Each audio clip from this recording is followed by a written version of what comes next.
বলছিলে মুসা হলো খোঁজা। মুসা কি খোঁজা, যেখানেই দেখছে সবাই মুসার পিছনে লেগে গেল। যেমন কদিন আগে সোশ্যাল মিডিয়ায় দেখেছিলেন না, একটা বুড়ির পিছনে কয়েকজন লেগেছে, কি বলছে 63 বললে বুড়ি গাল পাচ্ছে, আচ্ছা না 63 বললে বুড়ি গালাগালি করে। ঠিক মুসা নবীকে এইভাবে সবাই পিছে লেগে গেল, যেখানেই যায় বলে মুসা খোঁজা, মুসা খোঁজা। মুসার পুরুষত্ব নেই, এর ক্ষমতা নেই। কেন? মুসা নবীর একটাই মুসা নবীর ভুল। কি ভুল? না, লোক সমাজে মুসা নবী গোসল করে না। ওরা যে ঘাটে গোসল করে, ওরা যে ঘাটে নদীতে গোসল করে, ওই ঘাট থেকে মুসা নবী দূরে একা একা। কারণ মুসা ছিলেন আল্লাহর নবী, মুসার ভিতরে একটা লজ্জা ছিল, মুসার ভিতরে একটা শরম ছিল, মুসার ভিতরে একটা লজ্জার ভাব ছিল যে পুরুষ আর মহিলা একই ঘাটে ল্যাংটা হয়ে গোসল করে, উলঙ্গ হয়ে গোসল করে, আর আমি নবী মুসা হয়ে ওই ঘাটে আমি কি করে ল্যাংটা উলঙ্গ গোসল করি? তো হতে পারে না। তাফসীরের মধ্যে এসেছে তো মুসা নবী কি করতেন? ওই সমাজে গোসল করতেন না, উনি দূরে চলে যেতেন একা, যে জায়গায় কেউ যাতে দেখতে না পায়, ওই জায়গায় গিয়ে উনিও গোসল করতেন। কি করে? কাপড় খুলে রেখে দিতেন, গোসল করে এসে কাপড় পরে নিতেন। তখনকার সমাজে তার রিওয়ায়েত ছিল, তখনকার সমাজে কি একটা রিওয়ায়েত। তা মুসা নবীর পিছনে এইভাবে লেগে গেল। মুসা নবীর লজ্জায় বাইরে বেরোতে যেন নিজেকে বিবেকে লাগছে, আল্লাহ আমার গ্রামের মানুষ আমাকে এইভাবে রাগায়, আমার গ্রামের মানুষ আমাকে এইভাবে অপবাদ দেয়, এটা মনে দুঃখ কষ্ট। আল্লাহ বলছেন নবী মুসা চিন্তা করো না, আমি আল্লাহ তো তোমার সাথে আছি। একবার জোরে বলবেন না? আগো হকের সাথে আল্লাহ পাক আছেন না নাই? আর বেহকের সাথে 1 টাকায় বরকত আছে, কোটি টাকায় কিন্তু বরকত। মানে 1 টাকাটা হলো হালাল আর কোটি টাকাটা হারাম। 1 টাকায় বরকত আছে, আল্লাহর বরকত আছে, কারণ টাকাটা হচ্ছে হালাল। আর কোটি টাকা ওতে কিন্তু বরকত নেই, কারণ ওটা হারাম। তা আমল যদি আমরা কম করি, বান্দা যদি আল্লাহর উপরে যদি নিজের সমস্ত কিছু দিয়ে দেয়, ও বান্দা যখনই কোন জায়গায় বিপদে পড়ে যাই, আমার আল্লাহ পাক সর্বদা উদ্ধারের জন্য আমার আল্লাহ পাক তিনি আছেন। একবার জোরে বলুন না সুবহানাল্লাহ। ঠিক মুসা নবীর ক্ষেত্রে ঠিক আমার আল্লাহ তাই করে। মুসা নবীকে রাগাচ্ছে, খোঁজা খোঁজা। আল্লাহ বলছে মুসা চিন্তা করো না, আমি আল্লাহ পাক তোমার সাথে আছি, তুমি চিন্তা করছো কেন? তারা সব ব্যবস্থা করে দেব। ওরা আর কোনোদিন বলবে না এমন একটা কাজ করব, ওরা আর কোনোদিন বলবে না। মুসা নবী একদিন রাস্তা দিয়ে যাচ্ছেন, হেঁটে হেঁটে নদীর বাঁধ ধরে দেখছেন ঘাট ফাঁকা, গোসল করার কেউ নেই, কাউকে দেখতে পাচ্ছে না, ঘাট ফাঁকা। মুসা নবী চিন্তা করলেন এই সুযোগে আমি গোসলটা করে নিই, এই সুযোগে আমি গোসলটা করে নিই, করলে কি হবে? তার কেউ আসবে না, আমার গোসল হয়ে যাবে, আমি চলে যাবো, ওরা পরে এসে গোসল করবে। এই বলে মুসা নবী সমস্ত কাপড়গুলোকে খুললেন, উলঙ্গ হয়ে নদীর পানিতে নেমে পড়েছে। আর কাপড়গুলোকে খুলে ওই ঘাটে, নদীর ঘাটে, ঘাট বলেন তো, কি বলে ঘাট বলে তো, ওই ঘাটে একটা পাথর পড়েছিল, ওই পাথরের উপরে কাপড়গুলোকে সাজিয়ে রেখে দিয়েছে। গোসল করে সে পড়বে, শুধু পানিতে নেমেছে, গোসল করছে, শরীর ধুচ্ছে। আল্লাহ পাক ইলহাম করলেন, পাথরের উপরে আওয়াজ দিলেন, এই পাথর জলদি করে মুসা কাপড়গুলোকে নিয়ে পালা। কে বলল? আল্লাহ বলছে, এই পাথর তুই মুসার কাপড়গুলোকে নিয়ে পালা। কোথায় যাবি? গ্রামে ঢুকবো, গ্রামে ঢুকবো, দাঁড়াবি না। পাথর হুকুম পাওয়ার সাথে সাথে দৌড়াচ্ছে। মুসা নবী গোসল করতে করতে যখনই ঘাটের দিকে নজর পড়েছে, কাপড় কই? কাপড় কোথায় গেল? কাপড় কই? কাপড় তো পাথর লেমা নিয়েছে। কি হবে? মুসা নবী চিন্তা করলো, আল্লাহ আমার শরীরে কোনো কাপড় নেই, আমি বাড়ি যাবো কি করে? আমি তো উলঙ্গ। চিন্তা করলেন, না, যেমন হোক করে পাথরটাকে আমাকে ধরে কাপড় করে নিয়ে নিতে হবে। মুসা নবী নদী থেকে উঠেই দৌড়াচ্ছে, পাথরও দৌড়াচ্ছে, মুসা নবীও দৌড়াচ্ছে। চাল চাল আল্লাহ বলছেন, পাথর এক কাজ কর, তুই সোজা গিয়ে বাজারে ঢোক, বাজারে যেখানে লোক বেশি সেখানে ঘোর, সেখানে ঘোর।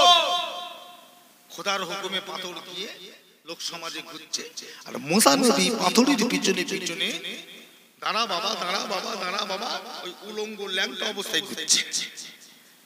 সারা গ্রামের লোক বলছে, মুসা ল্যাংটা উলঙ্গ, এই ওকে যে আমরা খোঁজা বলে ডাকি, তো খোঁজা নয় রে, ভালো তো ভালো। সবাই যখন দেখে নিয়েছে, আল্লাহ বলছে পাথরে বেড়ে দাঁড়া, দাঁড়া। মুসা নবীর হাতে ছিল কি? আশা লাঠি, লাঠি টালে পাথর কাটা আঘাত করেছে, পাং করে মেরে দিয়েছে। যেই মেরেছে পাথরে বেড়ে খাচ্ছে, আল্লাহ আমাকে মারলো। আল্লাহ আপনি বললেন বলি তো আমি কেন নিয়ে আসবো, আমার কি দরকার পড়েছে? মুসা নবী বলছে, এই পাথর, তোর এত বড় ক্ষমতা কে দিয়েছে? পাথর নিয়ে কাপড় নিয়ে পালালি। ওই যে হুজুর আমাকে মারলেন কেন? তুই কাপড় নিয়ে পালালি কেন? তুই কাপড় নিয়ে পালালি কেন? বলছে আল্লাহ পাক হুকুম করেছেন বলেই তো আমি নিয়ে গেছি, কেন নিয়ে যাব? আমি নিয়ে গেছি, আল্লাহ পাক বলেছে আমি নিয়ে গেছি, তাই আল্লাহ পাক বলেছে। তখন মুসা নবী ধরেছে আল্লাহ।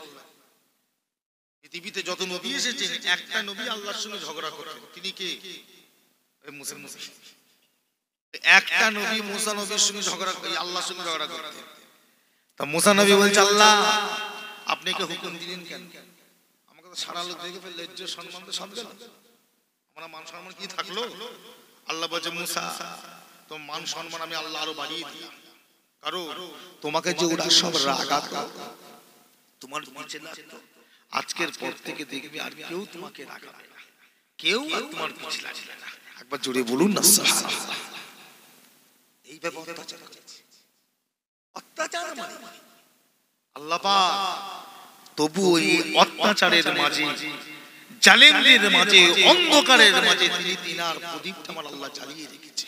একবার জোরে বলবেন, এই ভাঙনের মানুষ, সেই দিনের প্রদীপকে আপনারা নিভাতে চান? কথা বলে, এই দিনের প্রদীপটাকে আপনারা নিভাতে চান? বন্ধ করে দেবেন? বন্ধ করা কোনো ব্যাপার না। একটা বাতি নেবানো কোনো বন্ধ ব্যাপার না, কিন্তু একটা বাতি জ্বালানো কিন্তু কঠিন।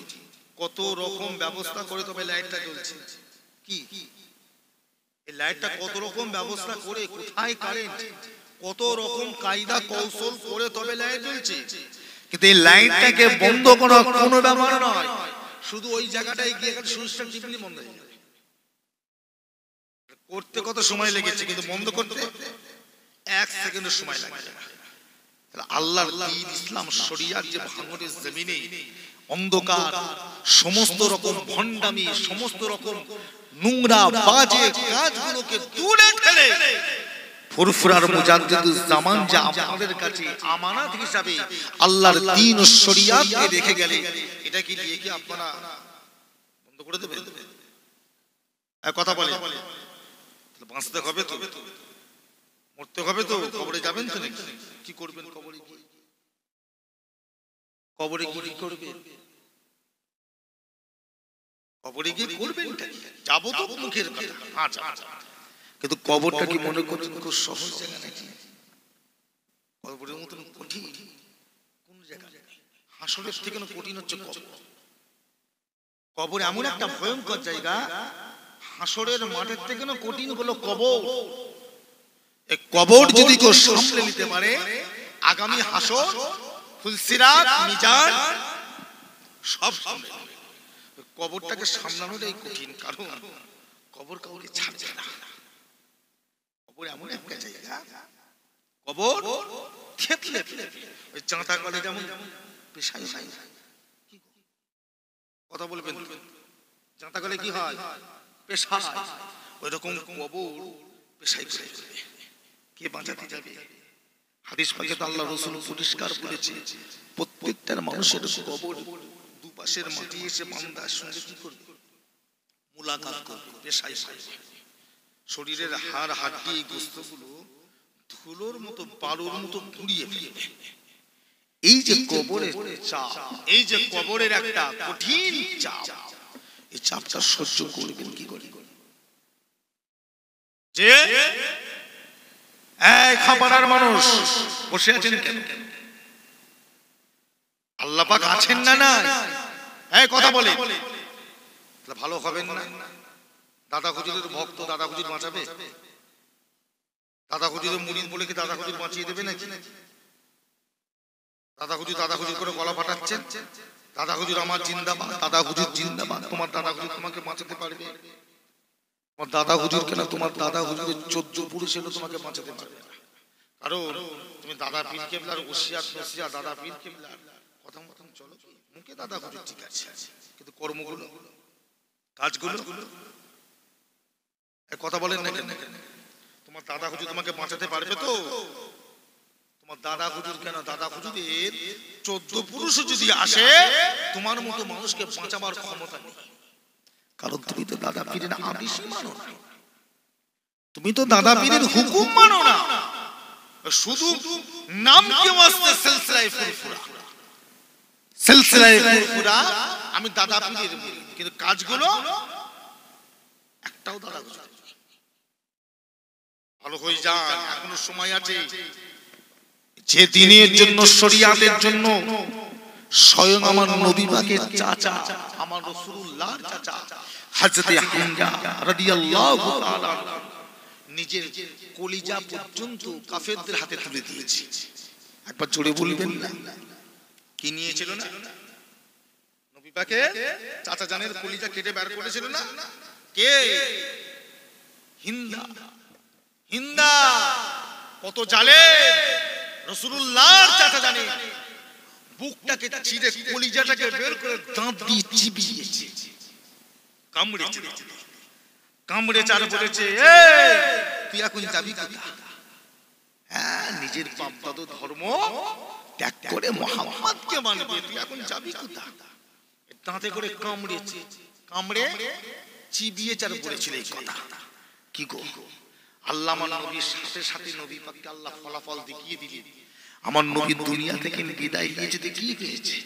আল্লাহ পাক আমার নবীর চাচাকে ওই যুদ্ধের মাঠ থেকে জান্নাতের সর্বোচ্চ স্থান আল্লাহ পাক দান করে দিয়েছে। একবার জোরে বলবেন না? তাদের মত, তাদের চলে যাওয়াটা কষ্ট নয়, তাদের চলে যাওয়াটা হলো আনন্দ। কি কথা ঠিক না ভুল বলছি? তাদের চলে যাওয়াটা কষ্ট নয়, আনন্দ। ঠিক এই যুদ্ধ হবার, এই বদরের যুদ্ধ হবার 4 বছর আল্লাহ নবী মদিনার মসজিদে নববী শরীফের মধ্যে বসে আছে। কি আপনারা শুনছেন তো নাকি? ঘুমটুম পাচ্ছেন? আচ্ছা একবার তাকবীর দেন তো, নারায়ে তাকবীর। জোরে সোরে বলেন না, নারায়ে তাকবীর। আমাদের ঘটকপুকুর খাপাড়া মহান ইসালে সওয়াব সিলসিলায়ে হক ফুরফুরা শরীফ, নারায়ে তাকবীর। আলহামদুলিল্লাহ। ঘুমোচ্ছেন? হ্যাঁ, মুরব্বি বাবাজি আমার জিলিপিটা নিয়ে এলেন না, সামনে দেখছি। ওটা কি কি কিনে রেখেছে? বাদাম। প্যাকেটটা নিয়ে সরিয়ে রাখেন, ঘুম বেরিয়ে যাবে, উঠে আর খুঁজে পাবে। কি বলে আমার ভাইরা বাবাজিরা? তা আল্লাহ নবী মদিনা শরীফে বসে আছে। একটা অজানা অপরিচিত, জীবনে নবী কোনদিন দেখে না, এইরকম একটা যুবক আল্লাহ নবীর সামনে এসে দাঁড়িয়ে আল্লাহ নবীর কাছে জিজ্ঞাসা করে, হুজুর কেমন আছে?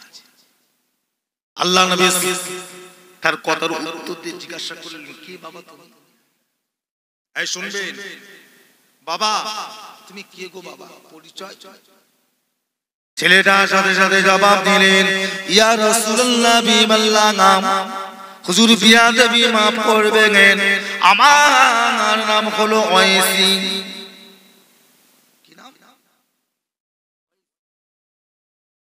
আল্লাহ নবীর নামটা শুনে যেন মুখটা যেন কেমন একটা খুশি আনন্দটা কি হলো বন্ধু, নামটা যেন চেনা চেনা লাগে, নামটা যেন চেনা চেনা লাগে। বাবা তুমি কে? ও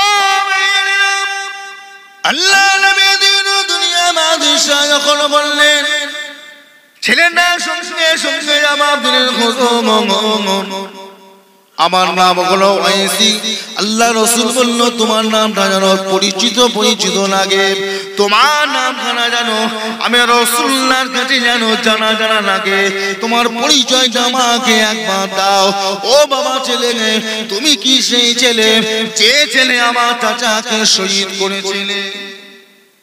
তুমি কি সেই? যখনই কথাটা বলেছে তখন যুবক ছেলেটা মাথায় হাত করে জবাব দিলেন ইয়া রাসূলুল্লাহ হুজুর আমাকে মাফ করে, আমি সেই ছেলে, আমি সেই ছেলেকে যেই ছেলে আপনার চাচাকে শহীদ করেছিল। চিন্তা করে রাসূলুল্লাহ চাচার লাশের সামনে দেখছেন হাউ হাউ করে কাঁদছেন, রাসূল পাক দেখছেন হাউ হাউ করে কাঁদছে, আর ওই অবস্থায় চাচার লাশকে সামনে রেখে আল্লাহ নবী আল্লাহ পাকের কাছে দোয়া চাইছে, আল্লাহ আমার চাচাকে যারা হত্যা করেছে মেরেছে আল্লাহ আমি দোয়া চাইছি আল্লাহ আপনি তাদেরকে হিদায়াত করুন। একবার জোরে বলবেন। আর আমরা হলে কি বলতাম? আল্লাহ তাকে ধ্বংস করে দেন, শেষ করে দেন, বরবাদ করে দেন। রাসূলুল্লাহ দোয়া চাইছে আল্লাহ আপনি কি করেন? হিদায়াত করেন। ঠিক দোয়াটা কবুল হয়ে গেছে, 4 বছর পরে এসে গেছে। তা আল্লাহ নবী যখনই নামটা শুনেছে, বাবা কি নাম? হুজুর আমার নাম হলো ওয়াইসি। সাথে সাথে আল্লাহ নবী ঘুরে বসলেন, ঘুরে পড়লেন, আর দেখলেন ও আল্লাহ নবী জিজ্ঞাসা করলে বাবা ছেলে আমার কাছে তুমি কি চাও, কি কারণে আমি রাসূলুল্লাহর কাছে তুমি এসেছো বলো।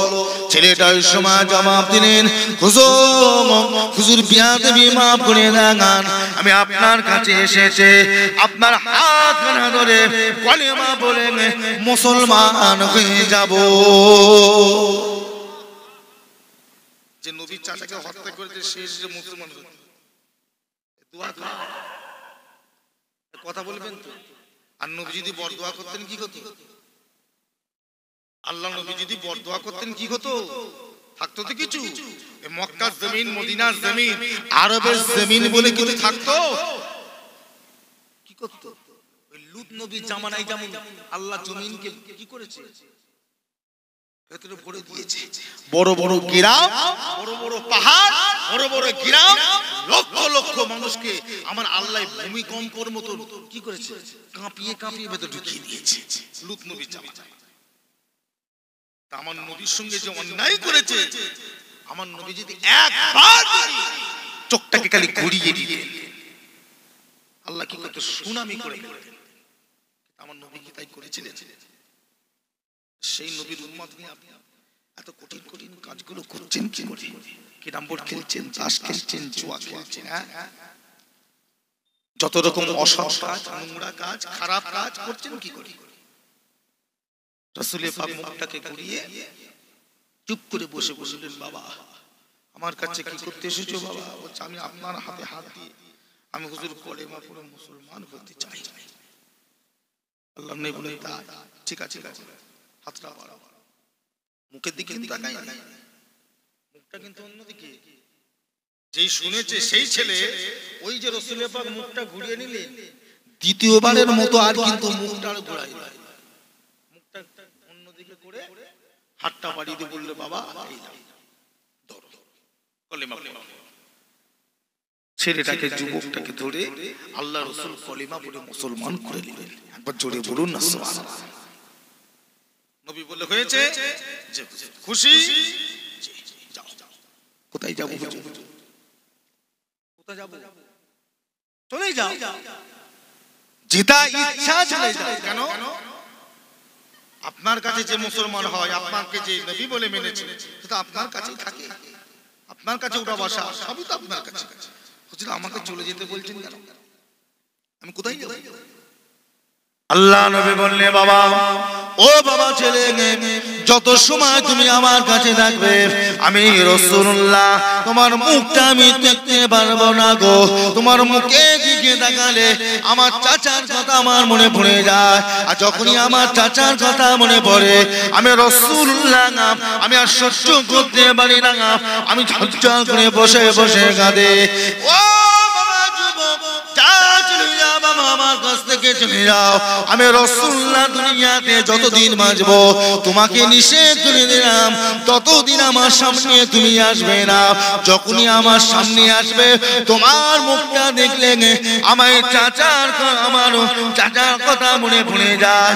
যাও বাবা চলে যাও, আমি রাসূলুল্লাহ তোমাকে আমার দরবার থেকে চলে যাওয়ার কথা বললাম।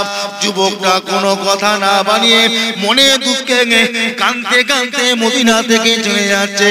কিছুটা যাবা বলে আল্লাহ নবী ডাকলেন, বাবা যুবক, ও বাবা যুবক, একবার আমার কাছে এসো বাবা।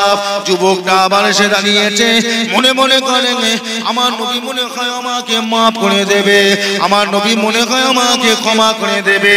না না না না, আমার নবী মাফ করার জন্য ডাকে না গো, ক্ষমা করার জন্য ডাকে না গো। আমার রাসূলুল্লাহ বলেছিলেন, ও বাবা যুবক, তোমার মতো রোগা জীর্ণ শীর্ণ মানুষ কেমন করে আমার চাচার মতো পালোয়ানকে মারলে? তোমার মতন একটা রোগা যুবক এই শরীরে আমার চাচাকে তুই মারলে কি করে? কারণ আমি জানি আমার চাচার মতো পালোয়ানি আরবের বুকে আমার আল্লাহ কাউকে পাঠায়। একবার জোরে বলবেন না? রাসূলুল্লাহ চাচার নাম শুনলে মক্কার কাফেররা কি কথা ঠিক না বলবে? চাচার জন্য আবু জেহেল আল্লাহ নবীর কাছে ভয় আসতে না রে, হামজা আছে মেরে ফেল, ভাই তো কি গেছে, ও ভাইয়ের থেকে ভাতিজাকে বেশি ভালোবাসে। একবার জোরে বলবেন না? ভাইয়ের থেকে ভাতিজাকে বেশি ভালোবাসে। ওর সামনে যাওয়া যাবে মেরে ফেলে। আল্লাহ রাসূল জানতে চাইলে তুমি আমার চাচাকে মারলে, এই তো শরীর, আমার কি তো হাতটা কাঁপলো না? তোমার মনের মধ্যে কি ভয় লাগলো না? মেরে দিলে। আর মেরেছো ঠিক আছে, কিন্তু আমার চাচার এই শরীরটাকে বিকৃতি করলে। বিকৃতি মানে বুঝতে পারছেন না? নাক কেটে নিয়েছে, কান কেটে নিয়েছে, জিভগুলো কেটেছে, এই ঠোঁট কেটে নিয়েছে, আর চোখগুলোকে তুলেছে, শাঁখিটাকে বের করেছে, বুকটাকে চিরে কলিজাকে বের করেছে, সারা শরীরটাকে কুরবানির গোশত যেমন পট্টি পট্টি করে ওই রকম করে ছড়িয়ে ফেলেছে, ওই রকম করে ফেলেছে, হাফ বের করে ফেলেছে।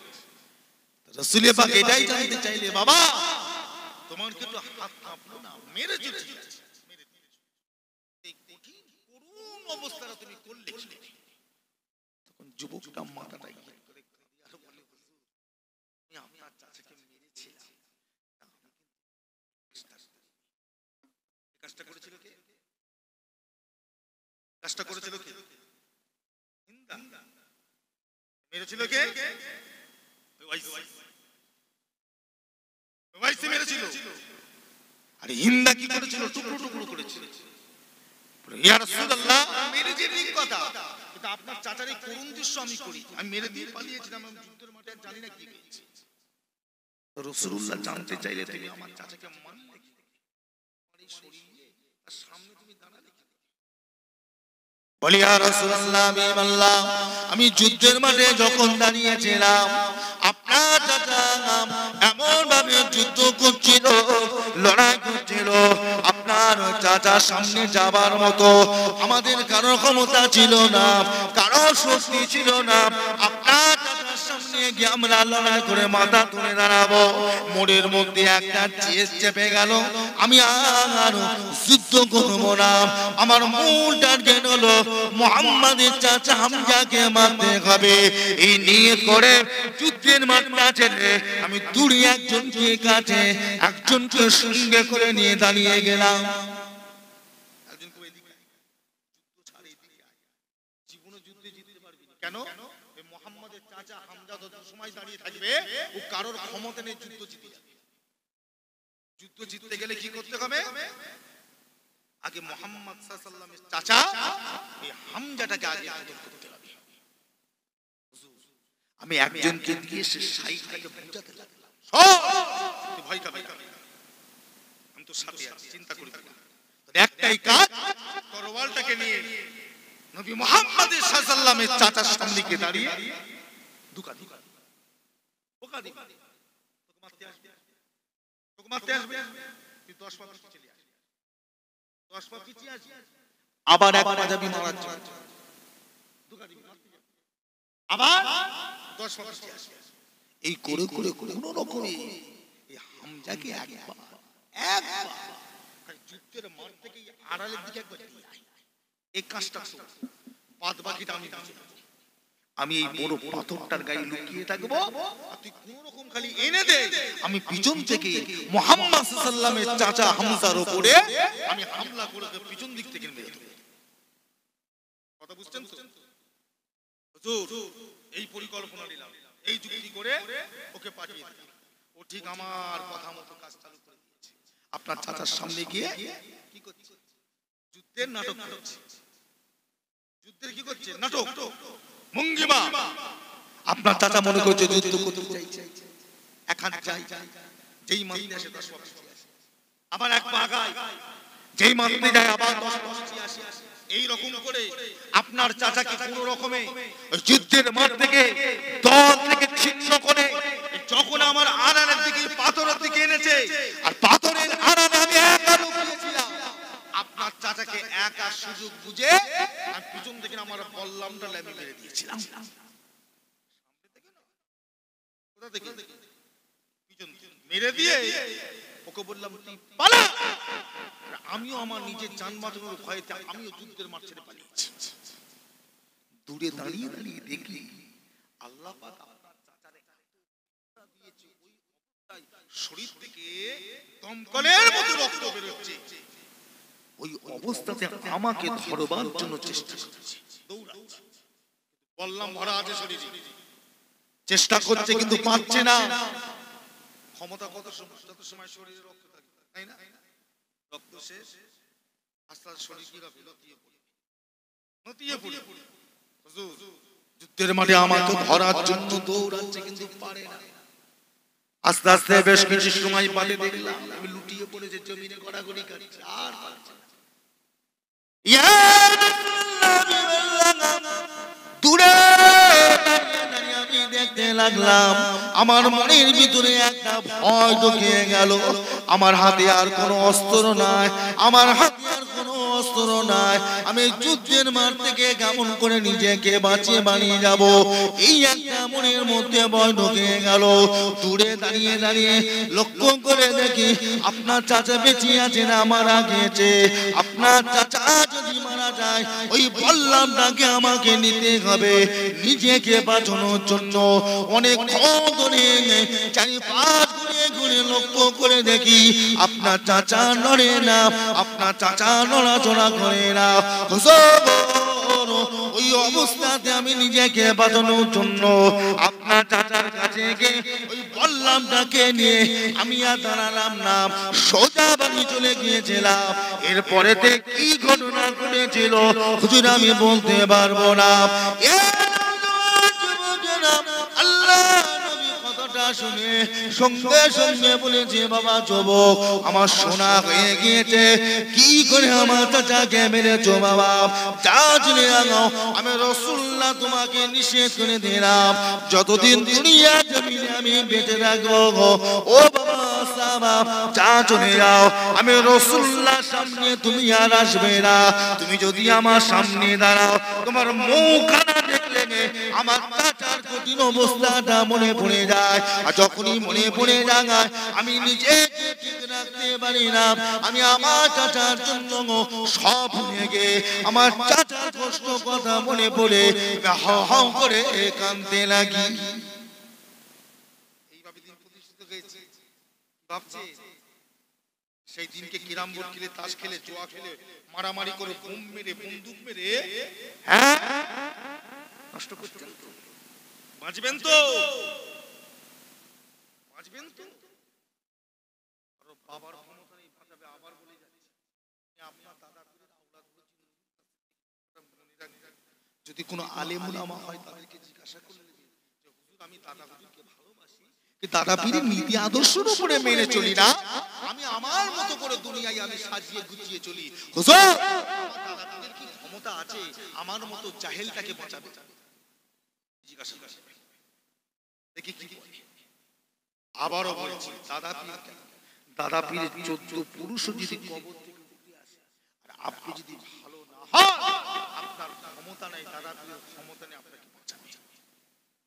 নিজেরা ভালো করো, দাদা পীরের ওসিয়াত নসিহত আদেশ মেনে চলে, মজবুত করে ধরে, দাদা পীরকে বাঁচাতে পারে না, স্বয়ং আল্লাহ আপনাকে বাঁচাবে। একবার জোরে বলুন না সুবহানাল্লাহ, একবার জোরে বলা যাবে, একবার দরুদ শুনি আল্লাহুম্মা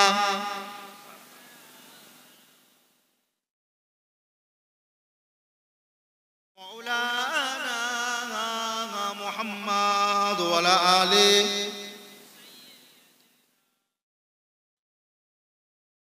আল্লাহুম্মা সাল্লি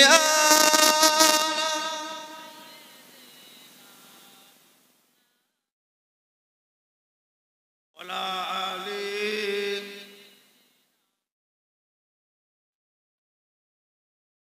रसूलुल्लाह के दिल में मोहब्बत लेके आया हो, जो दौलत लूट नहीं सकती वो दौलत लेके आया हो, गुनाहों की बंदा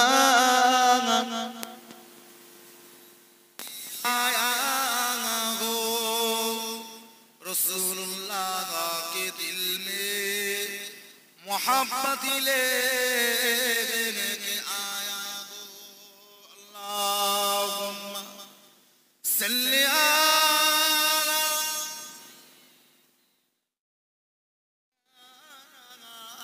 मुहम्मद वअला आली।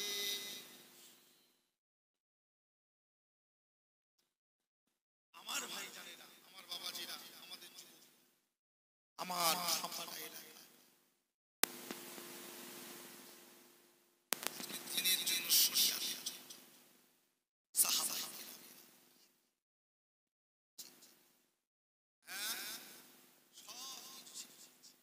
শুধু সাহাবারা নয়, আমার নবী পাক সাল্লাল্লাহু আলাইহি জীবনে কোনদিন সুসংবাদ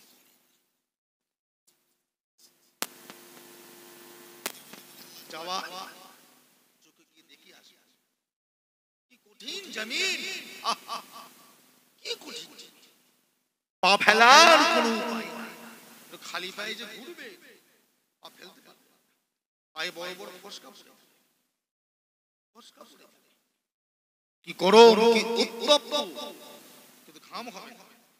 শুনছেন তো, এত বড় ঘাম, শরীর পুড়ে যাচ্ছে বড়, এত বড় কিন্তু ঘাম। আমার ভাই জানে না, এই কঠিন বালু, কঠিন পাহাড় সব কিছু ভেদ করে আমার রাসূলের আল্লাহর দ্বীন ইসলামের খিদমতের জন্য মক্কা থেকে তাইফে জানেন, এই তাইফটা কত দূরে জানেন? কত দূর? কিছু কম বেশি 200 কিলোমিটার তাইফ আল্লাহ নবী গিয়েছে, কঠিন জায়গা, একটা কিচ্ছু বাড়ি ঘর নেই, কিচ্ছু নেই। তাইফের মানুষের কাছে আল্লাহ রাসূল যে দ্বীনের দাওয়াত দিলেন, তারা কি মেনেছিল? এই মেনেছিল, আমার নবীকে পাগল বলে পাহাড় থেকে মারতে মারতে ফেলে দিয়েছে। জোরে বলুন নাউজুবিল্লাহ, কথা ঠিক না? মারতে মারতে কি করেছে? পাহাড় থেকে ফেলে দিয়েছে। আল্লাহ পাক আমার নবীকে এত কষ্টের পরও আল্লাহ আমার নবীকে জিন্দা রেখেছে। একবার জোরে বলবেন না, কাদের জন্য? কাদের জন্য? হযরতে বিল্লাহ নাম শুনলে কি গো আল্লাহর আরশ পাক পর্যন্ত কাঁপে। একবার জোরে বলবেন না? কিনা হযরতে বিল্লাল মদিনা শরীফে যেদিন আযান হতো, আযান জিবরাইল আমিন এসে হাজির হতো। আজকে কি মদিনা শরীফে আযান হয় না? হ্যাঁ হয়েছে। আমরা তো শুনতে পাইনি। আল্লাহ রাসূল বলছে কেন? হুজুর আজকে আমরা শুনতে পাই। কি আযান দিয়েছে হুজুর? ওই অমুক সাহাবা দিয়েছে। আজকে বিল্লাল দেয়। বলছে হুজুর ওই জন্য আমরা শুনতে পাইনি। কারণ এই বিল্লাল হুজুর যখন আযান দেয় একদম সাত আসমান পার হয়ে আল্লাহ পাকের আরশে আজিমে গিয়ে যখন ধাক্কা লাগে আমরা বুঝতে পারি যে মদিনা শরীফের মসজিদে নববীতে আযান হচ্ছে। একবার জোরে বলবেন না? আজকে আযান হয়নি হয়েছে। বিল্লাল সেই বিল্লাল কম কষ্ট দিয়েছে। কথা বলুন, বিল্লালকে কম কষ্ট দিয়েছে? বিল্লাল কার মুনিব ছিল, কার গোলাম নাম জানেন? নাম শুনলে মানুষ কঠিন মানুষ। আমার ভাই জানেরা, হযরতে বিল্লাল লুকিয়ে লুকিয়ে রাতের অন্ধকারে আল্লাহ নবীর হাত ধরে কলেমা পড়ে মুসলমান হয়ে গেলেন। একবার জোরে বলবেন না? চুরি করে লুকিয়ে লুকিয়ে চুরি করে কদিন চলবে? সত্য জিনিস একদিন সামনে আসবে না, আসবে না? দিন চোখে ধুলো দিয়ে যাবে। বিল্লাল এত রাতে সবাই ঘুমাচ্ছে, তুমি যাচ্ছ প্রতিদিন দেখছি তুমি তাই বিল্লালকে ধরে ফেললেন। বিল্লাল সত্য কথা বলে দিলেন, এই আমার মুরিদ, আমি মুহাম্মাদের হাতে হাতে কলেমা পড়ে আমি বায়াত গ্রহণ করে মুসলমান হয়ে গেছি। একবার জোরে বলবেন না? তাই এত বড় সাহস! আমার বিনা হুকুমে তুমি আমার কেনা গোলাম, তুমি আমার কেনা গোলাম, তুমি এই অন্যায় করতে পারলে? বিল্লাল ভালো লেগেছে? বিল্লাল তোমাকে শেষ ওয়ার্নিং দিলাম, এক কাজ কর, যা তুই মুহাম্মাদের কলিমা ছেড়ে আবার পূর্বের ধর্মে ফিরে এসো। বিল্লাল কি বলেছিলেন? সম্ভব নয় আর পারবো না। কারণ মুহাম্মাদের ভালোবাসা, মুহাম্মাদের ভক্তি, মুহাম্মাদের ভালোবাসা আমার কলবের ভিতর, বুকের ভিতরে একদম গেঁথে গিয়েছে, আর বের করা যাবে না। একবার জোরে বলবেন না? তাই বলেছি করা যাবে না। বাইরে নিয়ে এসে হযরতে বিল্লালের উপরে আঘাত করতে লাগলেন।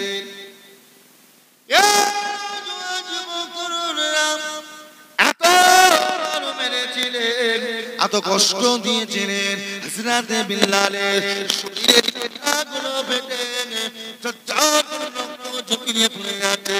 হযরতে বিল্লালের দাঁড়াবার মতো ক্ষমতা ছিল না, উঠবার মতো ক্ষমতা ছিল না। ওই অবস্থায় তিনি বলেন, এই অবস্থায় আল্লাহ পাক আমাকে ঈমানের সঙ্গে মরণ দেবেন। জোরে বলো।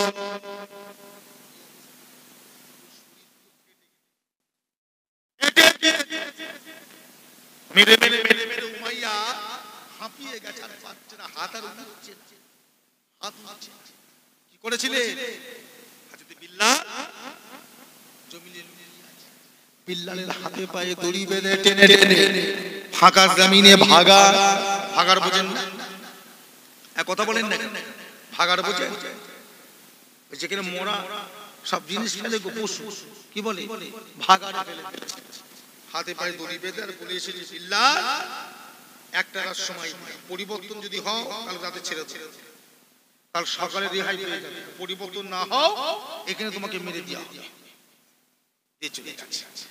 হযরত বিল্লাল হাদিস পাকের মধ্যে বলছে, এমন একটা দুর্গন্ধ জায়গা, এমন একটা বাজে জায়গায় আমাকে রাখা হয়েছিল যেন মনে হচ্ছে আমার পেট থেকে নাড়ি ভুঁড়িগুলো বেরিয়ে আসছে, এত কষ্ট। পরের দিন সকাল হয়ে গেল, বিল্লালের কাছে এসে হাজির উমাইয়া। কি খবর বিল্লাল? কি চিন্তা করলেন? ও আল্লাহ নবী মদিনা মসজিদে নববী শরীফের মুয়াজ্জিন জবাব দিয়েছে, উমাইয়া এই আমার আমার মনি সারা রাত চিন্তা করে যেটা বললাম, আপনি যদি আমার জানে মেরে লাগান তথাপি মুহাম্মাদের কলেমা বলবো না, মুহাম্মাদকে ভুলতে পারবো না। ও ভাই জানে লাগাম, ও নওজোয়ান যুবকেরা, উমাইয়া কি করেছিল? সাথী সঙ্গীদের বলেছে, এ আমার সাথী সঙ্গীরা যা চলে যাও, তাড়াতাড়ি করে আগুন তৈরি করো, কাঠ জ্বালাও। আগুন তৈরি করা হলো। হযরতে বিল্লালকে জাগিয়ে নিয়ে গিয়ে আগুনে এর মধ্যে ফেলে বড় বড় পাথরগুলো চাপা দিয়ে দিয়েছিল।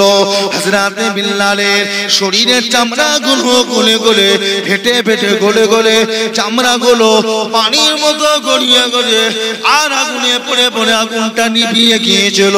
তথাপি ছাড়েরা হযরতে বিল্লাল এক কষ্টেতে বেহুশ হয়ে গেলেন, আর জ্ঞান ছিল না, বেহুশ হয়ে গেলেন। ওরা মনে করেছে বিল্লাল হয়তো মারা গিয়েছে। টেনে টেনে পাহাড়ের গাবায় এনে ধারে এনে ফেলে দিয়ে চলে গিয়েছে। সবাই যখন বাড়ি চলে গেল, আমার আল্লাহ পাক তখনও পর্যন্ত বিল্লালকে বাঁচিয়ে রেখেছে। হযরতে বিল্লালকে আল্লাহ পাক হুশনায়েত করলেন। হযরতে বিল্লাল ওঠার ক্ষমতা নাই, কোন রকমে বুকে করে ঘিসরে ঘিসরে টেনে টেনে টেনে আমার রাসূলুল্লাহর কাছে গিয়ে পৌঁছে গিয়েছিলে। একবার জোরে হবে না? নষ্ট করবে কি ভাবছে আল্লাহ ছেড়ে দেবে? এইভাবে দিন প্রতিষ্ঠিত হয়েছে। যে হ্যাঁ, এইভাবে দিনগুলো প্রতিষ্ঠিত হয়েছে ছেলে খেলা। আর সেই দিনকে সামনে রেখে, দিনকে সামনে রেখে, শরীয়তকে সামনে রেখে আপনি ধীরে ধীরে ধীরে ধীরে দিনকে ধ্বংস করবেন। হে ভাঙরের মানুষ, আল্লাহ পাক একজন আছেন না নাই? আবার বলেন ভালো হবে, ভালো হয়। এখনো বলছি সময় আছে, পরিবর্তন হয়, চরিত্রবান হয়, আখলাকবান হন, আখলাকে রাসূল তৈরি হন, হাক্কানি উলামায়ে কিরামদের মতো, আল্লাহর ওলিদের মতো। পরিবর্তন যদি হতে হয়, বড় পীর সাহেব আব্দুল কাদের জিলানী রাহমাতুল্লাহ আলাইহির আব্বাজানের মতো পরিবর্তন। পরিবর্তন এটাকেই বলে। নদীর সাইড দিয়ে হেঁটে হেঁটে যাচ্ছে, খোদা লেগেছে, একটা বাড়িও নেই, বাজারও নেই, জঙ্গল আর জঙ্গল। মনের কষ্টে হেঁটে হেঁটে যাচ্ছে। কিছুটা রাস্তা যাওয়ার পরে দেখে নদীর পানিতে একটা কি ফল, আপেল বেশি বেশি আসছে। তাড়াতাড়ি করে পানিতে নেবে আপেলটাকে তুলে খেয়ে খেয়েছে। খোদার জ্বালা, পেটের জ্বালা, বলুন কি করি, খেয়ে ফেলেছে। খাওয়ার পরে চিন্তা করছে, আল্লাহ কার খাল খেলাম, কার জানি না, কি হবে? আল্লাহ খেয়ে ফেললাম, এখন যদি আল্লাহ আমাকে না মাফ করে তা কি আমাকে তো ধরা পড়ে যাবো, কি হবে? নদীর বাঁধ ধরে ধরে দেখছে, দেখি তো নদীর কার গাছ আছে সাইডে, যার গাছ আছে নিশ্চয়ই তার গাছ থেকে পড়েছে। বেশ বহুদূর হেঁটে চলে যাওয়ার পরে দেখে একটা বাগান পেয়েছে, ফলের বাগান। নিশ্চয়ই চিন্তা করলে তাহলে এই বাগানে ঢুকে পড়েছে। বাগানের মালিকের খোঁজে, বাগানের মালিকের বাড়িতে জিজ্ঞাসা করছে, এটা কি আপনার বাগান? বলেছে কি হয়েছে? বলছে এইরকম খোদা লেগেছিল, একটা ফল দেখলাম নদীতে বেশি বেশি যাচ্ছে, খোদা সহ্য করতে না পেরে আমি ফলটা তুলে খেয়ে নিয়েছিলাম। হুজুর আপনার গাছের ফল না বলে খেয়েছি, আমাকে একটু ক্ষমা করে দেন। ফলের বাগানের মালিক চিন্তা করলেন, এইরকম ছেলে আজ দুনিয়ায় আছে? কি গো, এরকম সৎ ছেলে আছে?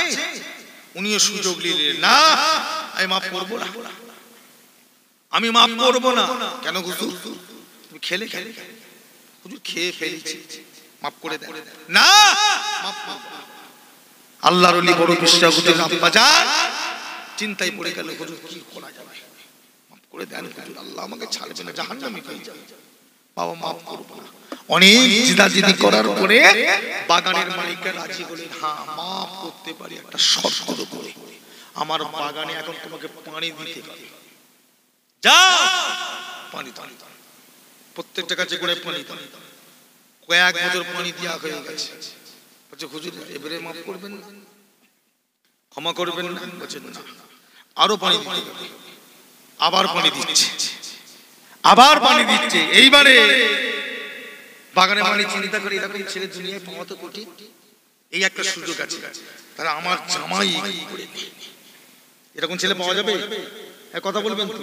একটা ফল খাওয়ার জন্য বছরের পর বছর পানি দিও, ও যাচ্ছে না, নিশ্চয়ই ওর মধ্যে আল্লাহর ভয় আছে। তাহলে এইরকম ছেলে আর দুনিয়ায় পাওয়া যাবে না, একে আমাকে জামাই করতে হবে। ফোন দিয়ে কিভাবে জামাই করে? বলছে বাবা তোমাকে একটা কাজ করতে হবে। কি বলেন? বলছে আমার একটা মেয়ে আছে, বিয়ে করতে হবে। চিন্তা করলে আমার তো বিয়ে যা, যদি মাফ হয়ে যায় আমার বিয়েটা হয়ে যায়, অসুবিধা কি আছে? বলে হুজুর বিয়ে করতে হবে।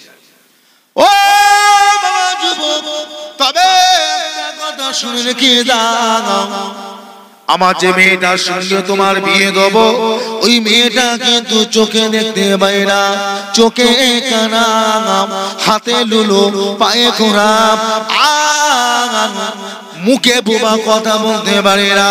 এই রকম মেয়েকে যদি তুমি বিয়ে করো তবে তোমার মাপ হবে। এই জামানার ছেলেরা করবে কি? একটা খুঁজলে নিতে চাই। বাড়ির মেয়েগুলো, বাড়ির যখন মেয়েগুলো মেয়ে দেখতে যায়, ওরা ওই যেই মেয়েটাকে দেখতে যায় যেন উলঙ্গ করার হয়, উলঙ্গ করে ফেলে। কি কথা ঠিক না ভুল বলছি?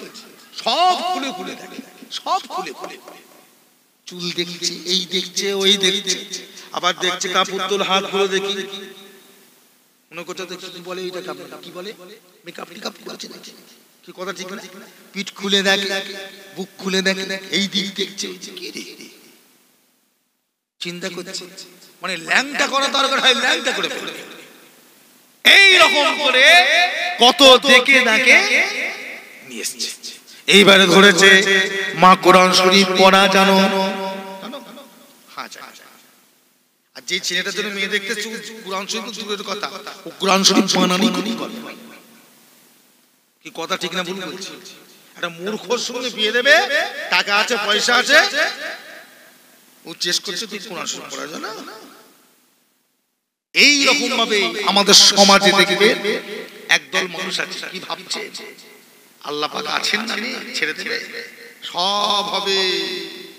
বললাম না আল্লাহ কিছু বলে না, বলে না, বলে না। আবার আল্লাহ যখন বলা করবে ছাড়বে না। ফেরাও মুসা নবীকে মারতে দৌড়েছিল, 50,000 সৈন্য, মুসা নবী ভয়ে পালাচ্ছে দলবল নিয়ে, আর ফেরাউন তারা করেছে কত সৈন্য নিয়ে? কত সৈন্য? 50,000। এই ছেলে খেলা কথা নয়, একটা দুটো সৈন্য নয়। মুসা নবীকে মারবে, সাথী সঙ্গীদের মারবে, 50,000 সৈন্য দৌড়চ্ছে। সামনে পড়ে গেল আত্ম রাস্তা নিয়ে পালাবা, এসে গেছে।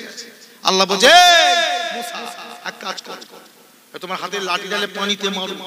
যেই মেরেছে পানিটা আল্লাহ দুদিকে করে মাঝখান থেকে রাস্তা করে দিল। একবার জোরে বলবেন না? আল্লাহ বলে মুসা নাবো নাবো নাবো, আর দাঁড়াবে না, নেমে যাও, টপ করে নেমে যাও। মুসা নবী টপ করে নেমে পড়েছে, সাথে সঙ্গে পালা পালা।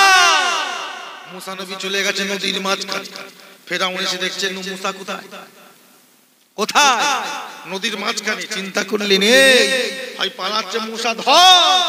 কিন্তু এত বড় মাথা মোটা, বুদ্ধি মোটা, একবার চিন্তা করে না মুসা যাচ্ছে কোনটা দিকে, সেটার মাথায় নেই। মুসাকে মারতে হবে, ধর।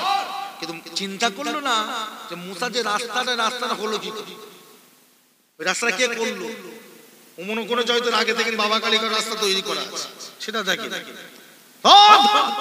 মুসা নবী মাঝখানে, তখন এরা পারে, এরাও 50,000 সৈন্য নিয়ে পড়েছে। মুসা নবী দৌড়চ্ছে, ওরা দৌড়চ্ছে। এরা যখন ঠিক মিডিলে, মুসা নবী পার। কথা বুঝতে পারছেন না? এরা যখন মিডিলে, মুসা নবী কোথায়? পার। আল্লাহ পাক বললেন এই পানি সমান হয়ে যা, ব্যাস সব ভেসে পড়েছে। ওই মুড়ি যেমন পানিতে ফেললে কি হয়, আসে, সব ভাসছে। তখন মুসা ফেরাউন বুঝতে পেরে গেছে আর আমার বাঁচার রক্ষা নেই, এইবারে আমাকে মারতে হবে। যা, এতদিন তো আল্লাহর কাছে কেঁদে কেঁদে অনেক মাপ পেয়েছি, আর একবার দেখি মাফ করে। মুসা ফেরাউন আল্লাহ এবারে মত আমাকে আর একবার মাফ করতে, একবার ক্ষমা করে দাও। জিবরাইল চিন্তা করে এই ফেরাউন যদি আল্লাহর কাছে মাপ চায়, আমার আল্লাহ করে রহমানুর রহিম, আমার আল্লাহ পাক আমার মাফ করে দেবে। আর ওকে মাফ করা মানে ও আমার মুসা নবীকে জ্বালাবে। কি করেছিল? তাফসীরে এসেছে হযরত জিবরাইল নিন্নত থেকে এক মুঠো কাদা তুলেছে, তুলে ফেরাউনের গালের ভেতর ভরে দিয়েছে, যাতে ও কথা না বলতে পারে, আল্লাহকে ডাকতে না পারে, দম আটকে যেন মরে যায়। ব্যাস এক লোটা কাদা তুলে একদম ফেরাউনের গালে ভরে দিয়েছে। ফেরাউন হাত হাগো করতে পারছে, ঢুকাতে পারছে না, বেরো করতে পারছে না, নিন্নতে পড়ে শেষ। হাগো আল্লাহ পাক আজ থেকে 1450 বছর আগে ফেরাউন সম্পর্কে আমার আল্লাহ ঘোষণা দিয়েছে না দেয়নি? আমার নবী পাক ব্যাখ্যা দিয়েছে না দেয়নি? তখন কি ফেরাউনের লাশ ছিল? কথা বলবেন। আজ থেকে 300-350 বছর আগে ওই ফেরাউনের লাশটা পাওয়া গেছে। তাহলে কোরআন হাদিসের সঙ্গে হাগো ফেরাউনের যে লাশ পাওয়া গেল মিলেছে না মেলেনি? কথা বলবেন। আল্লাহ বলেছিল না ফেরাউন তোর লাশ মাটির জন্য খাওয়া হারাম, আমি আল্লাহ তোর লাশকে এইভাবে রেখে দেবো, কারণ কিয়ামত পর্যন্ত আমার বান্দারা দেখবে যে এইরকম একটা জালিম মানুষ দুনিয়ায় ছিল, আমি আল্লাহ তাকে ধ্বংস করেছি। এই ফেরাউনের লাশ আজও পর্যন্ত কোথায়? ওই মিশরে মিউজিয়ামের ভিতরে রাখা আছে ফেরাউনের লাশ। এইভাবে জুলুম করেছে, কিন্তু আল্লাহ বললাম না, বলে না, আর যদি বলে ফেলে ওরা আর বাঁচার কোনো উপায় নাই। আমার ভাই জানেরা, বাবাজিরা, মুরব্বীরা, তাই আপনাদের বলি ভালো হয়ে যান, পরিবর্তন হয়ে যান, চরিত্রবান হন, আখলাকবান হন, আখলাকে রাসূল তৈরি হন। কারণ বাংলা জমিন এমন একটা কঠিন জমিন ছিল, এমন একটা অন্ধকার জমিন ছিল, বাংলা জমিন এমন একটা ভণ্ডামির জমিন ছিল, সেই জমিনে বহু আল্লাহর ওলি এসেছে, কিন্তু তারা মানুষকে হিদায়াতের পথ দেখানো সম্ভব হয়নি, তারা পেরে ওঠেনি। দিকে দিকে দিকে দিকে বড় বড় আল্লাহর ওলি এসেছে, কিন্তু মানুষ এত নোংরা, এত জাহেল, এত অজ্ঞ, আল্লাহর ওলিদের কথা মানেনি, অবজ্ঞা করেছে, অবহেলা করে চলে গেছে। যার জন্যই তো মেদিনীপুরের শিয়াদের দাদা হুজুর কেবলার 6 পোস্টের দাদা, এই নাম শুনেছে? নাম হযরতে হাজী মুস্তাফা মাদানী রাহমাতুল্লাহ আলাইহি। তিনি দুনিয়ায় এসে যখন পারলেন না, সম্ভব হলো না, বাংলা জমিনের মানুষকে বুঝাতে পারলেন না, উনি আল্লাহর কাছে প্রত্যেকদিন তাহাজ্জুদের টাইমে কাঁদতেন আর বলতেন, আল্লাহ আমার বংশে একটা ছেলে দাও, আল্লাহ আমার বংশে একটা আওলাদ দাও, যে আওলাদটা বাংলা জমিনে এসে ঘরে ঘরে, গ্রামে গ্রামে, পাড়ায় পাড়ায় ঢুকে গিয়ে আপনার দ্বীনের শিক্ষা, শরীয়তের শিক্ষা, কোরআনের শিক্ষা দিয়ে মানুষকে আলোর পথে ধরে আনবে। আল্লাহ এই রকম একটা আওলাদ দাও, একবার জোরে বলবেন না? দাদা হুজুরের 6 পোস্টের দাদা ওই মেদিনীপুর জেলখানার ভিতরে শুয়ে আছে। নাম শুনেছেন? নাম কি বললাম? হযরত হাজী মুস্তাফা মাদানী রাহমাতুল্লাহ আলাইহি। দাদা হুজুর 6 পোস্টের দাদা, দোয়া কবুল হয়ে গেল। এক রাতে মুস্তাফা মাদানী রাহমাতুল্লাহ আলাইহির স্বপ্ন দেখলে আল্লাহর নবী এসে স্বপ্নে বলছেন, মুস্তাফা চিন্তা করো না বাবা, আল্লাহ তোমার দোয়াকে কবুল করে নিয়েছে, যাও তোমার বংশে একটা আল্লাহ আওলাদ পাঠাবে, যাও বাবা। যার দ্বারাই বাংলার কোটি কোটি মানুষকে দ্বীনের শরীয়তের আলো আল্লাহ দেখাবে, একবার জোরে বলবেন। ওই সেই দাদা। শুধু তাই নয়, দাদা হুজুর কেবলার আসার 250 থেকে 300 বছর আগে দাদা হুজুরের নামটাও রাখা হয়ে গেছে। বুঝতে পারছেন না? দাদা হুজুরের নামটা কে রেখে গেছিলেন? হাজী মুস্তাফা মাদানী। উনি রাখলেন না, আল্লাহর নবী বলেছিল মুস্তাফা ওই ছেলেটার নাম রাখবে আব্দুল্লাহ মারুফ আবু বকর সিদ্দিকী, একবার জোরে বলবেন না? দাদা হুজুর ভাঙড়ের মানুষ ভালোবাসা শুধু হবে না, শুধু ভালোবাসাটা হবে না, কাজগুলো করতে হবে। নামাজ নেই, রোজা নেই, শরীয়তের উপরে চলা না, হারাম হালাল, পাক না পাক, জায়েজ না জায়েজ দেখা দেখি না, হই হই করে ঘুরছেন ঘুরছেন ঘুরছেন, আর ভেবে রেখেছেন একটা ফুরফুরার মুড়ি। ও ব্যাপার আলাদা, ফুরফুরার মুড়ি। ফুরফুরার মানুষ মানে কি? সাজগুর মা, এরা হাজার অন্যায় করলো ফুরফুরার মানুষ, চিন্তা নেই। এই একটা যে আমাদের মুখে বল ফুরফুরার মানুষ, কি কথা ঠিক না ভুল বলছি? তোমার তোমার বুকে চাষিস এপার থেকে ওপার চেপটে ফেলবে, বললাম না কারোর ক্ষমতা নেই তোমাকে বাঁচাবে। দাদা পীরের ওসিয়াত নসিহত তরিকা শরিয়াতের উপরে চলে। দাদা হুজুর যে নিয়ম যেভাবে বলে গেছেন সেইভাবে মেনে চলে, আল্লাহ পাক আপনাকে বাঁচাবে, আল্লাহ আপনাকে বাঁচাবে। সবাই বলুন ইনশাআল্লাহ। একবার জোরে বলা যাবে না? আমার ভাই যাই গো, রাত্রির 12টা বাজছে আর লম্বা চড়া করব না ভাই, মুখতাসার সময় আল্লাহ পাক তৌফিক দেন ইনশাআল্লাহ ভাই আলোচনা করব। কথা বুঝেছে? আগে শেষ করবার আগে নবীর উপর সালাম পাঠ করব, কি সবাই পড়বেন তো নাকি? ঠিক বলছেন? অসুবিধা নেই তো? মনে মনে কেউ বলবেন না তো পড়বো না? আমি তো বলছি ভালো না লাগে পড়বেন না, চাপ নেই, ঠেলাঠেলি নেই, টানাটানি নাই, মুস্তাহসান করলে সব, না করলে কোনো গুনাহ নাই। এইলে খবরদার কোন রকমে মন্তব্য, কোন রকম আলোচনা করবেন না, যে করছে করুন কি জানি। তবে হ্যাঁ, যদি কেউ বলে চলবে না, তার সঙ্গে কিন্তু কি হবে? জিহাদ শুরু হবে, হবে না? তাকে কিন্তু ছাড়া যাবে না। চলবে না তুই পেলি কোথায়? চলবে না, এত বড় সাহস, এত বড় ক্ষমতা, এত বড় পাওয়ার তোকে দিয়েছি, চলবে না তুই পেলি কোথায়? চলবে না। আমার ভাই জানে না, খবরদার কোন রকমের সব দিয়ে দলাদলি করবেন না। আপনার আমার দাদা পীরের মহামহতের মানুষ, এতগুলো মানুষ বসে আছে, একবার সবাই আমার একটা কথাই একটু হ্যাঁ কি না জবাব দেবে।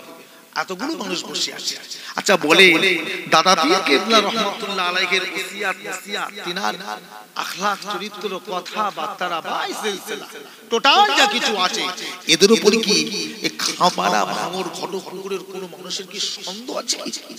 এই জোরে বলে, সন্দেহ যখন নেই চিন্তা করবেন না, ভরসা রাখবেন কার উপর? আল্লাহ। আল্লাহর ওলিদের দোয়া সর্বদা আমাদের সাথে কি আছে না? না, সেইভাবে চলে। কে কি বলছে, কে কি করছে, কোনো দিকে যাবে না, কোনো দিকে যাবেন না।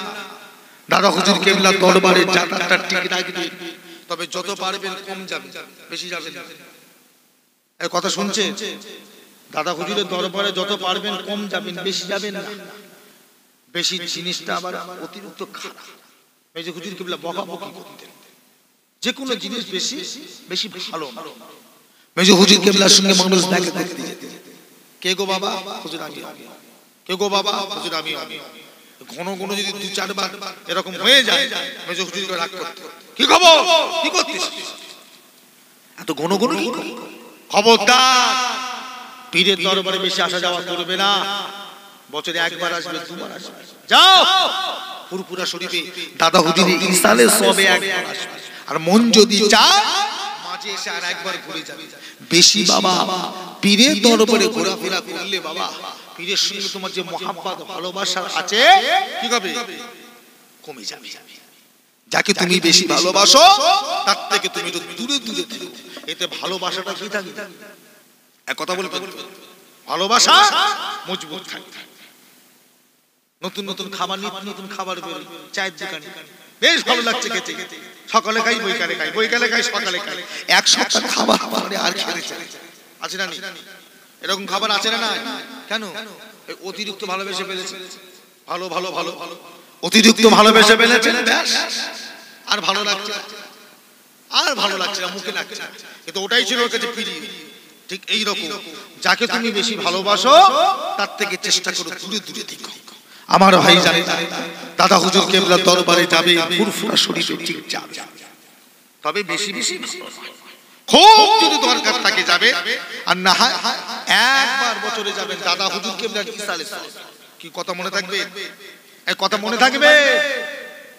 দাদা হুজুরের দরবার, সে দরবার আর নেই গো, সে দরবার আর নেই। কথা বুঝতে পারছেন? সে দরবার আর নাই। দাদা হুজুরের দরবারে যে মাধুর্য, দাদা হুজুরের দরবারে যে সম্মান, দাদা হুজুরের দরবারে যে ইজ্জত, যতই ফুরফুরা করো গো, সে ফুরফুরা নয়। এখন ফুরফুরাটা পুরো মিথ্যার উপরে বেশি আছে। কি কথা ঠিক না ভুল বলছি? আমি বলি যাচ্ছি সম্পূর্ণ ফুরফুরা এখন মিথ্যার উপরে ফোরা চলছে। কোন দিকে তাকাবেন হাজার ফিতনা আসবে। যার জন্যই তো দাদা হুজুর কেবলা পরিষ্কার ওসিয়াত থেকে গেলে বাবা কারোর কথা মানার দরকার। আমি আবু আগা আমার ওসিয়াত নসিহতটাকে মেনে ফলো করে চলব, আর যার সাথে আমার ওসিয়াত নসিহত মিলবে তাদের সঙ্গে সম্পর্ক রাখবে, উঠা বসা রাখবে। একবার জোরে বলবেন না? একবার জোরে বলা যাবে না? কি কথা খারাপ লাগছে নাকি? বয়ে গেছে, বয়ে গেছে। মুর্দার জাহান্নামে জায়গা জান্নাতে যা। মলি সাহেব সবসময় চিন্তা করে আমার হালুয়া রুটি ঠিক আছে কিনা, ওসব আমরা চিন্তা করি। দাদা হুজুরের দরবারে একটা দুটো মানুষ নয়, দাদা পীরের কোটি কোটি মানুষ। 10টা মানুষ যদি দাদা হুজুরকে মাননেওয়ালা থাকে, ওই 10টা মানুষকে নিয়ে আমার আল্লাহ কিয়ামত পর্যন্ত এই সিলসিলাকে আল্লাহ জিন্দা রেখে দেবে। একবার জোরে বলবেন না? আমার এত দরকার নাই, আমার এত দরকার নাই। আমার থাকবে 10টা খাঁটি খাঁটি। পুরপুরা শরীফে বর্তমান মুরব্বি বেঁচে আছে, যান দেখা করে, দেখা করে কি নাম? নামই শোনেন, অনেকে চেনেন। আমরা তো মুরিদ হয়েছি দাদা পীরের কোন আওলাদের হাতে, পুতার হাতে, দাদা হুজুরের নাতির হাতে বায়াত হয়েছি, মুরিদ হয়েছি। আর উনি বলছে বাবা আমি তোমাদের মতো এরকম মুরিদ নই। মেজে হুজুরের হাতে মুরিদ, বড় হুজুরের মুরিদ, কি সেজ হুজুরের মুরিদ, ছোট হুজুরের মুরিদ আমি নয়। আমি তার আওলাদের হাতে মুরিদ নয় বাবা, আমি ডাইরেক্ট মুজাদ্দিদুল জামানের হাত ধরে আমি মুরিদ হয়েছি। একবার জোরে বলবেন না? তিনি কে? কে গো? বেঁচে আছে আজও, বয়স 94 95 বয়স হয়ে গেল, বেঁচে আছে। বেশি অজনসিয়াত করেন না তো, বেশি করেন না বলে অনেকে চিনেন না। তবে বর্তমান পশ্চিম বাংলার মধ্যে ওনার মতো আলেম, আরবি বলেন, উর্দু বলেন, আর ফার্সি ভাষায় বলেন, ইংলিশে বলেন, এত বড় আলেম দ্বিতীয় আর খুঁজে পাওয়া যাবে না। একবার জোরে বলবেন? প্রত্যেকটা ভাষায় পণ্ডিত। নাম হযরতে পীর আল্লামা কুতুবউদ্দিন সিদ্দিকী মাদ্রাজ যেগুলো আলী, আমার মুরব্বি চাচা। উনি বললেন বাবা মুজাদ্দিদুল জামান যখন ইন্তেকাল করলেন তখন আমার 11 বছর বয়স। উনি নিজে বলেছেন আমার 11 বছর বয়স। বাবা তোমরা তো দাদা হুজুরকে দেখোনি, আমি দাদা হুজুরের হাত ধরে বায়া মুরিদ হয়েছি। বাবা খবরদার এদিক ওদিক ওলট পালট করো না, মুরব্বি মেনে চলছে, মুরব্বি মেনে চলছে। কি আমার বলাটা কি আপনাদের বোঝানোর কি ভুল হলো? কোন দিকে তাকাবেন? দুনিয়া শুরুর দিকে না শেষের দিকে? শেষের দিকে মাথায় রাখবেন। দুনিয়ার দিকে তাকান, কি হচ্ছে চারিদিকে লক্ষ্য করবেন না। আল্লাহ পাকে সেই রহমত, সেই দয়া কি আমাদের মধ্যে সেরকম আছে কি? বলবেন? আল্লাহর দয়া মায়া, আল্লাহর ভালোবাসা, আল্লাহ পাকের ভক্তি, আল্লাহ পাকের সেই রহমত কি আমাদের উপরে আছে কি? কাবা শরীফ দখল করবে কে? আব্রাহা। কাবা শরীফ কেউ বাঁচাতে আসে না, কাবা শরীফকে কেউ বাঁচাতে আসে না। আল্লাহ বললেন তারা আমার ঘর আমি বাঁচাবো, আমার ঘর আমি বাঁচাবো। একদম আব্রাহার বাদশা হাতির পাল নিয়ে সৈন্য নিয়ে কাবা শরীফ ভাঙতে এসেছে। কেউ দাঁড়ায়নি, কেউ দাঁড়ায়নি কাবার হয়ে, কেউ দাঁড়ায়নি। আল্লাহ পাক স্বয়ং ছোট ছোট ছোট ছোট আবাবিল পাখিগুলোকে আল্লাহ ছেড়ে দিলেন, যাও এই পাখি, এই আব্রাহারের সঙ্গে তোমরা জিহাদ। ছোট ছোট পাখিগুলো, ছোট ছোট নৌশিকা, চড়ি পাখির মতন পাখি, ওরা আর কত বড় আর পাথর তুলবে? চড়ি পাখির মতন পাখি কত বড় আর পাথর নেবে? ওই মুখে ধরেছে চালের থেকে হয়তো একটু বড় নুড়ি কাগজ, চালের থেকে ডালের থেকে একটু হয়তো বড়, ওইগুলো আকাশে পানির মতো বৃষ্টি যেমন বর্ষণ হয় ওইভাবে ফেলতে রেখেছে। যার মাথায় পড়ে সে আর জমিনে দাঁড়াচ্ছে না, ও জমিনের ভেতর ঢুকে যাচ্ছে। একবার জোরে বলবেন না? হ্যাঁ জোরে বলা যাবে না? আল্লাহর কাবাকে বাঁচিয়েছিল কে? কে গো? আল্লাহ বাঁচিয়েছে। তখন কেউ ছিল না, কে কাবার কাছে দাঁড়াতে, মেরে ফেলবে। হ্যাঁ, আল্লাহর দ্বীন আল্লাহ চিন্তা করছেন। গত কয়েক বছর আগে চোখের সামনে থেকে হ্যাঁ বাবরি মসজিদ চলে গেল। কি গো, আমাদের হাত পা বাঁধা, তাই না? কথা বলবেন, হাত পা বাঁধা, কি করব, কি বলবো না। আমরা মুসলমান, ভারতের মুসলমান, আমরা একটাই বুঝি, কুরআন বলেছে, হাদিস বলেছে, দেশকে ভালোবাসা তোমার ঈমানই রঙ, তাই না? যার জন্যই তো ভারতের সংবিধানটাকে মাথায় রেখে আমরা জানি অন্যায় হচ্ছে, আমরা জানি এটা আমাদের উপর জুলুম, এটা আমাদের উপর অত্যাচার, জুলুম হচ্ছে, হওয়া সত্ত্বেও সুপ্রিম কোর্ট রায় দিয়েছে, সংবিধান বলেছে, সংবিধান বলেছে। কি গো, চুপ চুপ, কি গো, আজকে গিয়ে দেখেন, খবর নিয়ে দেখেন, কি গো, সংবিধান কি অপব্যাখ্যা করে, অপব্যবহার করে, জোর করে ছিনিয়ে নেওয়া হয়েছে। কি কথা ঠিক না? কথা ঠিক না? তো নেবে না তো কি করবে? গ্রামের মসজিদ তো তৈরি করেছেন, নামাজ পড়েন, ওই জুম্মার দিনে খালি কেটে হই হই করে লোকেরা বেরিয়ে চলে যায়। সারা সপ্তাহ কোনো খবর আছে? ফজরের সময়, আজকে ফজরের সময় 2 ঘন্টা জেগে থাকে, 3 ঘন্টা জেগে চুপ করে বসে থাকে। ফজরের সময় দেখেন তো মসজিদে কজন, ওই ইমাম ছাড়া কেউ নেই, মুয়াজ্জিমও আসে, ওই ইমামই আযান দেয় আর ইমামই নামাজ পড়ায়, আর কেউ। কি কথা ঠিক না ভুল বলছি? তাহলে ও মসজিদ নেবে না দেখে রেখে লাভটা কি? ও মসজিদটা আমার রেখে লাভটা কি আছে? যাকে আমি ব্যবহার করব না, যে জামাটা আমি পরবো না, আলমারি ভর্তি করে, কি গো, আমার অ্যাটাচি ভর্তি করে রেখে লাভ আছে কি? দিয়ে দাও, যখন পরবো না দিয়ে দাও।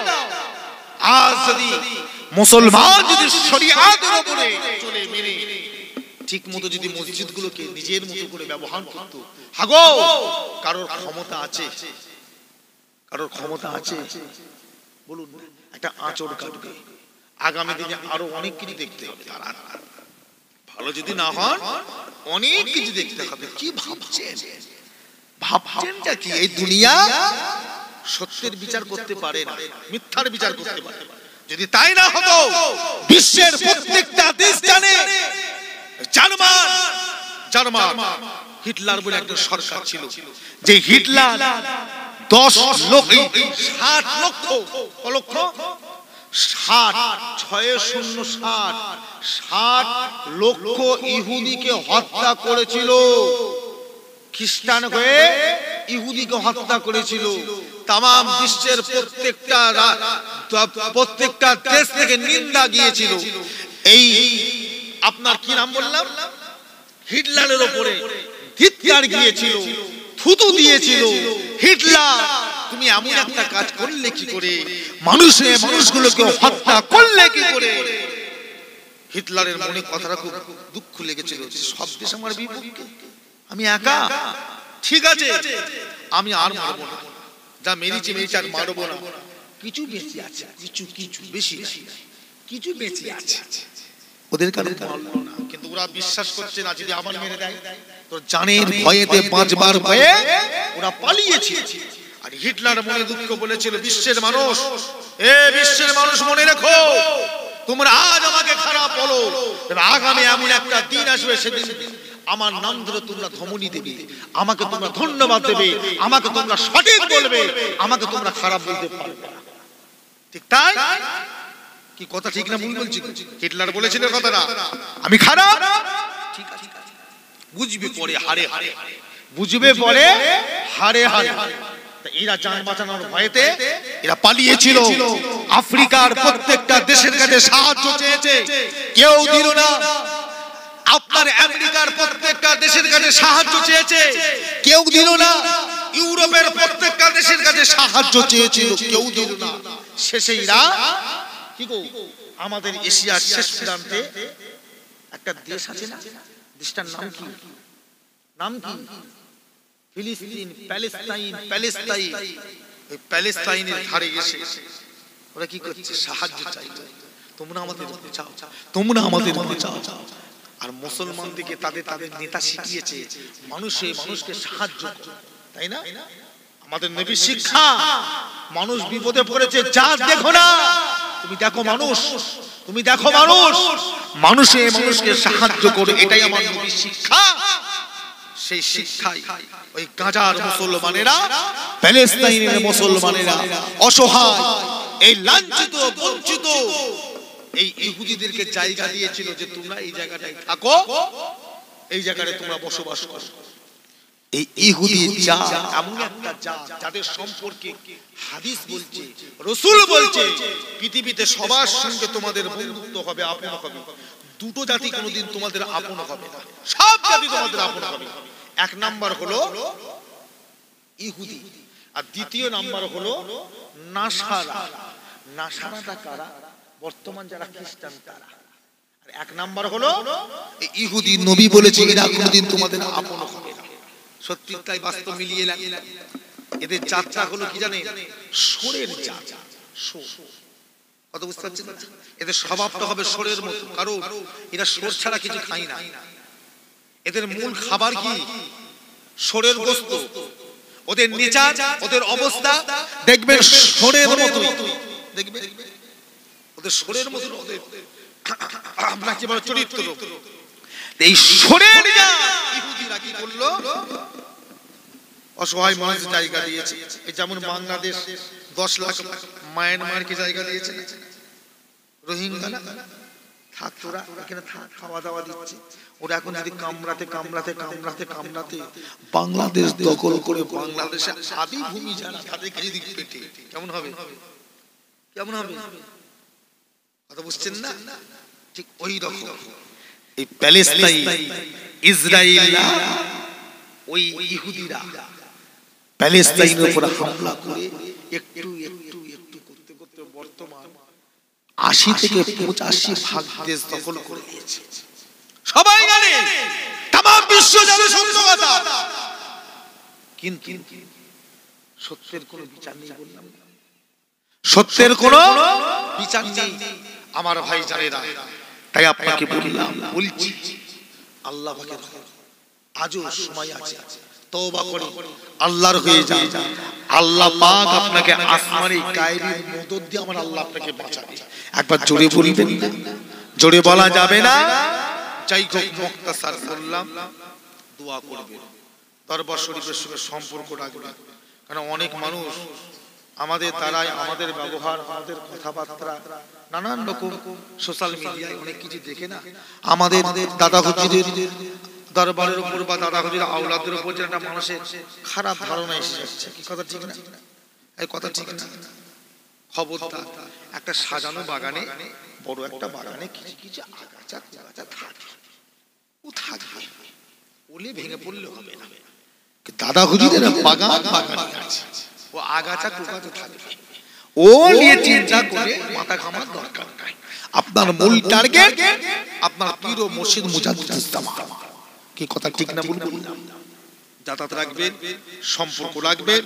আল্লাহ পাক আমাদের সকলকে ঈমানের উপরে খাতেমা বিল খায়র নসিব করেন। যদি বলুন আল্লাহুম্মা আমিন। আসে শেষ করবার আগে নবীর উপরে সালাম পড়ে ইনশাআল্লাহ দোয়া করব।